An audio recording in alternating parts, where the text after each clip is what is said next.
Prime Minister Narendra Modi urges international community to act in unity and respond against terror. Speaking in the final session of G20 summit at Hangzhou, the Prime Minister calls for isolating and sanctioning supporters of terror without naming Pakistan. Prime Minister says a single nation in South Asia is spreading agents of terror in our region.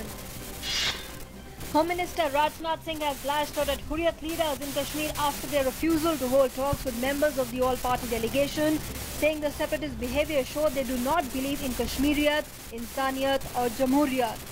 The minister asserted that the doors and windows for dialogue on Kashmir were always open and reiterates that Jammu and Kashmir is and will always remain an integral part of India. Meanwhile, the all-party delegation reached Jammu to hold talks with all stakeholders to restore peace in the state. President Pranab Mukherjee presents 58th National Teachers Awards for 2015 for their outstanding contribution in New Delhi. Speaking on the occasion, the president exhorts teachers to instill in children civilizational values of sacrifice, tolerance, pluralism, understanding and compassion. Says unless having quality of education, a knowledge of society cannot be built, and without knowledge of society, India cannot occupy a position in the world.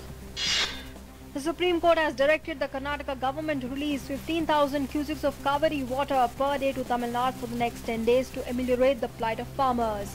The Apex Court also asked Tamil Nadu to approach the Supervisory Committee for release of Kaveri water as per the tribunal's order.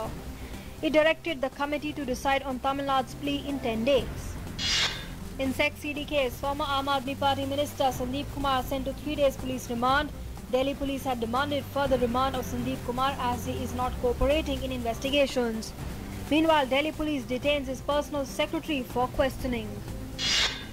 The Special Investigation Team on Black Money has asked Reserve Bank to develop an institutional mechanism to share data with enforcement agencies to track illicit fund flows out of the country.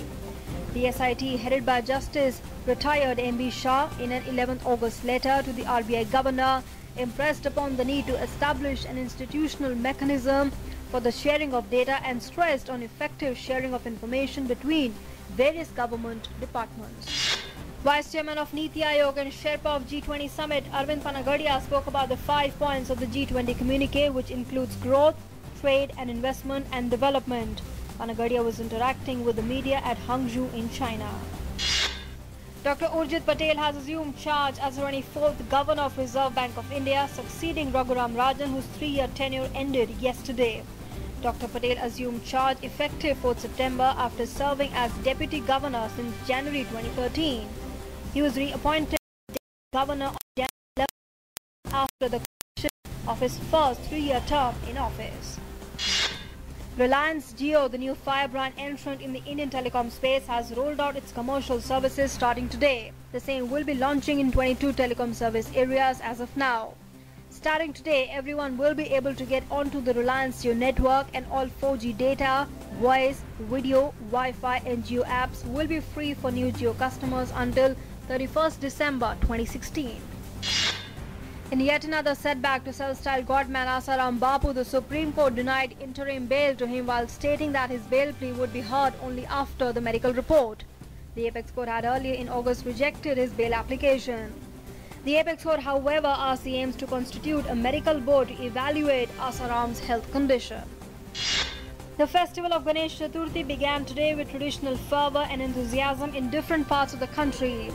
In Maharashtra, Mumbaikas welcomed the god of good luck and prosperity, Lord Ganesha, into their homes, and community pandals kick-starting the 10-day celebrations. President, Vice President and Prime Minister have greeted the nation on the occasion.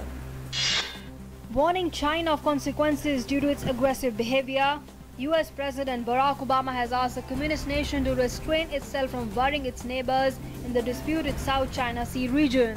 President Obama noted China has been run during his lifetime by a communist party that has been much more anti-Western in the past. North Korea fired 3 ballistic missiles into the sea off its east coast. The missiles were fired from a western region south of the capital, Pyongyang. There was no information on the types of missile fired or how far they flew. The launches came hours after the leaders of South Korea and China, the Northeast's main diplomatic ally, met on the sidelines of a world leaders meeting in Hangzhou in China.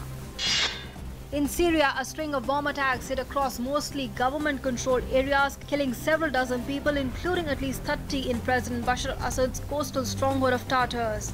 At least 43 people died in the blast and 45 were also wounded in the double bombing outside of Tartus city, which is home to a Russian naval base. There were no immediate claims of responsibility for the blast. President Barack Obama and his Russian counterpart Vladimir Putin have agreed to keep up negotiations over a ceasefire agreement for Syria.